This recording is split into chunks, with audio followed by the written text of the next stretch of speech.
Hey there guys, it's Aidan here from Push Square, and today we have some Sony news. We've got two bits of Sony news in fact that dropped over the night, both of which concern employees of Sony or Sony companies, development companies that have posted job updates over the night that really have some huge indications toward future projects and new directions that the company as a whole is going in.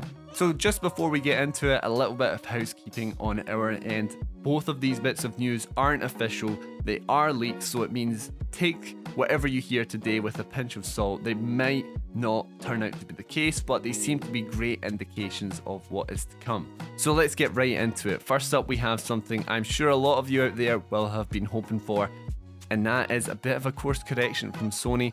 After lacking in this department in the past few years, a senior build engineer called Garrett Fredley announced that he had joined the newly created preservation team on his LinkedIn as spotted by Resetra. Now, Garrett doesn't give us too many details into his role beyond a closing statement of, "Let's go and ensure our industry's history isn't forgotten." So it seems to allude to the issue we've all faced with backwards compatibility.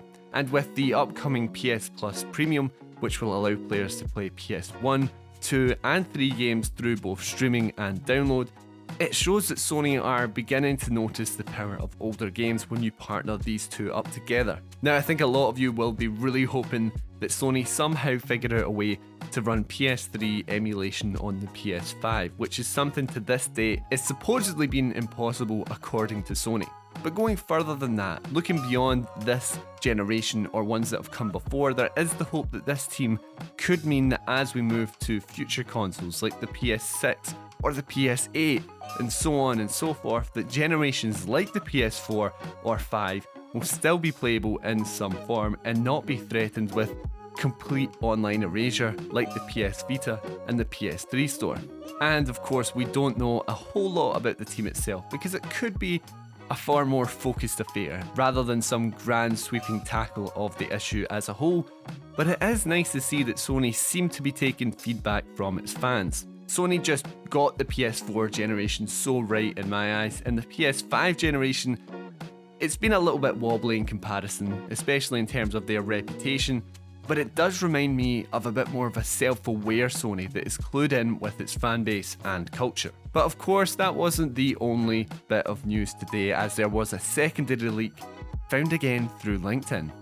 This time it was localization quality assurance tester and development support for Naughty Dog, Cory Hong. Here, Cory seems to have updated their job description, which mentions both an unannounced multiplayer project and an unannounced remake project. So to anyone that is a little unclear into what this indicates, it seems to be further confirmation that Sony and Naughty Dog are continuing work on the eventual Factions multiplayer for The Last of Us, along with the long-rumoured remake for The Last of Us Part 1. With Cory's involvement in these projects, you have to assume that both are fairly far down the line of production, with some rumours suggesting that we could have both of them within this year in 2022. Now, I had a bit of a theory that we wouldn't see either of these until the 10th anniversary of the original Last of Us game, which wouldn't be until June of 2023, so hopefully this indicates that that won't be the case and we'll actually be seeing it before then, and I'll tell you, I would be really happy to be wrong in this instance. Now, we will have a bit more of an in-depth discussion in the future on the needs or the want for remakes, but it looks like official news on both of these could be with us in the coming months. So be sure to check back with us here on Push Square and we will update you as we know more. So that's our Sony info dump for the day. Let us know how you are feeling about these bits of news. Are you glad that Sony is focusing on preservation? Is it too little too late? Or would you rather it just keeps its sights on the future? And let us know when you think we'll be seeing or hearing anything on either of the Last of Us projects.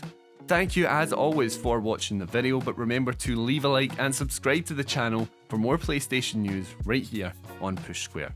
Catch you next time, guys.